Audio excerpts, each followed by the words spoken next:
पिता परमेश्वर। किन्ने मिनट किन्नी घड़ी उस अवस्था में जाना उही एक लिखना।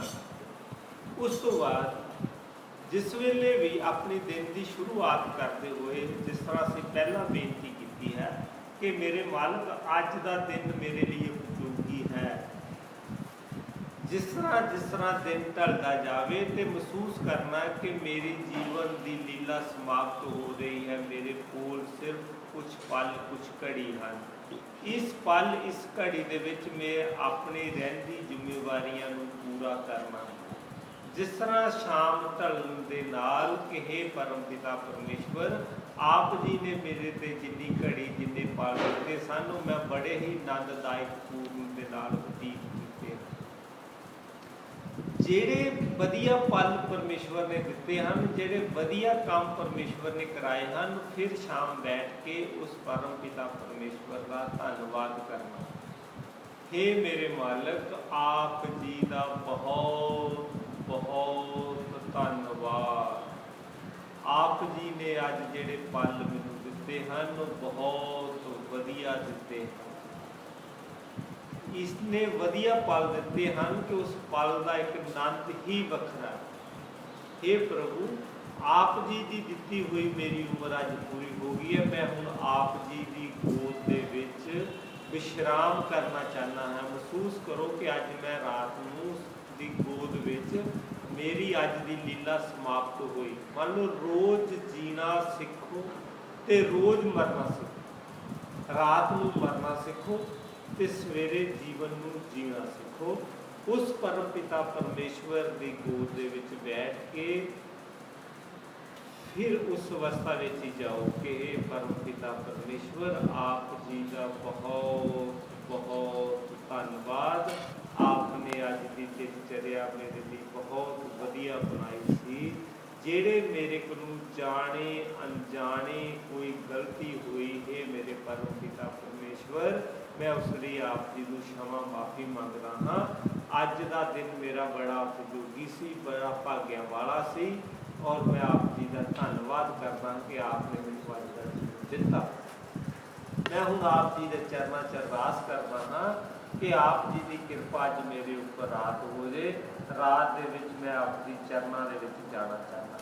वो फिर आप दे अपने गोद दे विच आप जी को सवारेगा और जिस वेले उसकी परम पिता परमेश्वर की गोद दे विच सौवोगे उसले ये नहीं कहोगे कि रात को नींद नहीं होगी। उसकी गोद दे विच जान की विधि ही है, कुछ पल लिए बंजर आसन में बैठ के उही अवस्था दे विच अपने आप को पहला पूछना कि मैं कौन हाँ, मैं कौन हाँ। फिर अंदरों आवाज आएगी, मैं शरीर नहीं हाँ। हे परम पिता परमेश्वर, मैं आप जी का अंश पवित्र आत्मा हाँ। मैं बहुत महान हाँ क्योंकि मैं आप जी का बच्चा। हे परम पिता परमेश्वर, आप जी का बहुत बहुत धन्यवाद। आप जी की मेरे पे कृपा हो रही है। अपने शरीर नूं अपने ऊपर उठ के देखो।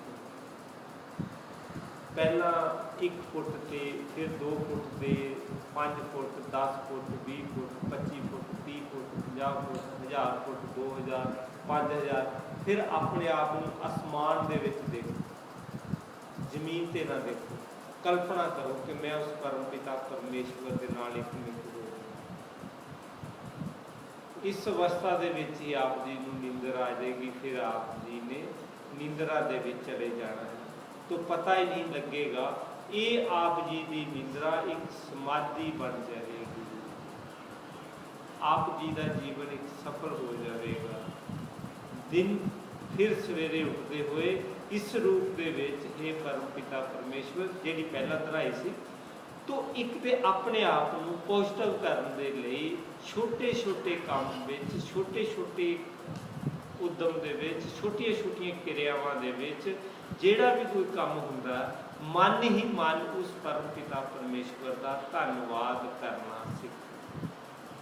जदों असीं छोटे छोटे काम दे विच छोटिया छोटिया क्रियावां दे विच जिसने इस संसार ते सानू भेजिया है, जदों असीं उसका धन्नवाद करना सीख लैने हाँ, फिर सानू ये नहीं हुंदा कि मैं कर रहा, फिर सानू हुंदा कि मेरा प्यो मेरे नाल खड़ा है, मेरा प्यो ही मेरा सारा कुछ कम कर रहा।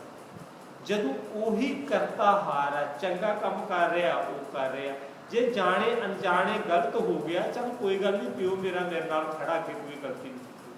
तो सारा कुछ जदों असीं अपने बाप नूं हाज़र नाज़र करके करने आ, फिर वो टेंशन खत्म हो जाती है।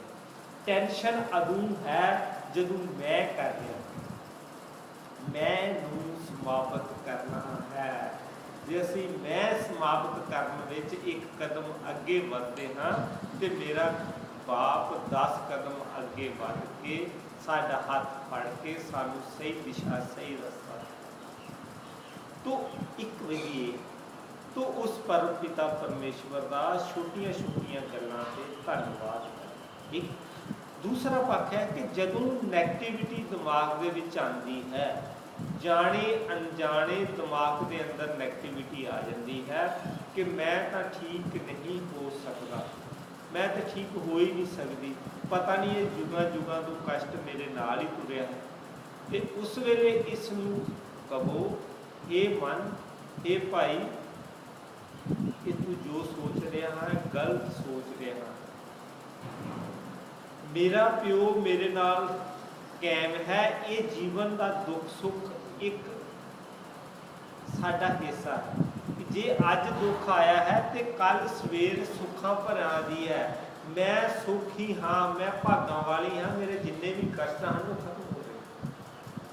कल्पना ही करनी है। एक जदों एक कल्पना करनी है तो विचारां की अवस्था चेंज हो जाती, जां किसी तरह की भी फाइनेंशियल तंगी है, पैसे की कमी है, तो पैसा नहीं है तो कल्पना करनी है कि परम पिता परमेश्वर मैनू बेतहाश लक्ष्मी का ढेर दे रहा है, मैं महसूस कर रहा कि मेरे को बड़ा कुछ है, मेरे मालिक ने पूरे अंबर लाए, जेब च पंजी भी ना हो, कल्पना करनी है कि अंबर लाए हो बहुत बड़े ढेर लाए हैं, जिन्नी लोड़ा मालिक मैनू दे रहा है। और जे कल्पना करोगे कि मेरे मालिक ने मैनू बहुत कुछ दिता है और मेरे को पैसा बहुत ज़्यादा है तो बहुत ज़्यादा होगा, जब ये सोचोगे कि मेरे को तो पैसा है ही नहीं है तो आएगा ही नहीं, मैं तो कर्जे में तो नहीं मर जाना, तो अदू कर्जे में ही मर जाना, अदू कर्जे चो नहीं निकल पाओगे। जो कुछ सोचोगे वो मेरे प्रभु ने आप जी को देना। तंदुरुस्ती सोचोगे तंदुरुस्ती मिलेगी, फाइनेंशियल अवस्था वधिया करनी सोचोगे फाइनेंशियल अवस्था वधिया सोच मिलेगी, अपने परिवार अपने बच्चों को वधिया उपर उठाना सोचोगे वो अवस्था हो जाएगी। जब ये सोचोगे कि मेरा बच्चा नलायक है, अगे नहीं बढ़ सकता है, ही नलायक है, कि नलायक ही रहेगा, वधिया नहीं हो सकता, क्योंकि थोड़ी सोच उत्थे खड़ी है कि मेरा बच्चा नलायक है, मेरा बच्चा पढ़ नहीं रहा, फिर अवस्था है। एग्जैम्पल पिछले हफ्ते एक मेरे को सरदार जी दसूए तो आए, वो कह रहे थे कि मेरा बच्चा 14 साल का है, पेशाब कर रहा है बैड पे, तो मैं उन्होंने कहा कि उन्होंने तुसीं झिड़कदे किन्ने हो, कहते कि मैं तुम काफ़ी झिड़क लैना, फिर मैं कारण की है, कहते पढ़ता नहीं, तो मैं कहना कि जेडे असीं धक्के खाधे है तो मेरा बच्चे धक्के ना खा। तो एक्चुअली की सी कि बच्चे के मन के अंदर एक डर बैठा हुआ सी, कहता भी पढ़ता बहुत उन्होंने याद नहीं रहता। उन्होंने की कहा कि सरदार जी अज तो बाद बच्चे नूं तुसीं झिड़कना नहीं, बच्चे को गल नाल लाना और उन्होंने कहना शाबाश तू बहुत हुशियार है, बड़ा लायक है, बड़ा सियाना है, तो महसूस करना है, कल्पना करनी है कि मेरा परम पिता परमेश्वर मेरे बच्चे पर कृपा कर रहा है, बच्चा मेरा बहुत लायक है, बहुत हुशियार है, बहुत महान है, इस दुनिया तो मेरे बच्चे तो महान कोई नहीं है। और मैनू आके ठीक 11वें दिन बाद कहता बहुत बड़ा चमत्कार हो गया, वो जो बैड से बाथरूम करता सी बाथरूम भी नहीं करता, और जो अगे मैं जोर लाता से सुझाव से पढ़न से वो वधिया पढ़ रहा, वधिया गिनती चल रहा। मैं किया की है, कहता मैं सिंपल थोड़ी अवस्था जो क्या सेवन करना चाहता। सो मैं कहना चाहना हाँ कि परमेश्वर की ऊर्जा परमेश्वर की शक्ति आप जी के अंदर है, किते मड़ियां मस्जिदां या बाबियां दे चरणों दे विच नहीं है, वो आप जी दे अंदर विराजमान है। आप जी ने उस ऊर्जा नूं जगाना है। जो कुछ चाहते हो मेरा मालिक आप जी नूं दिंदा है। तंदुरुस्ती चाहते हो तो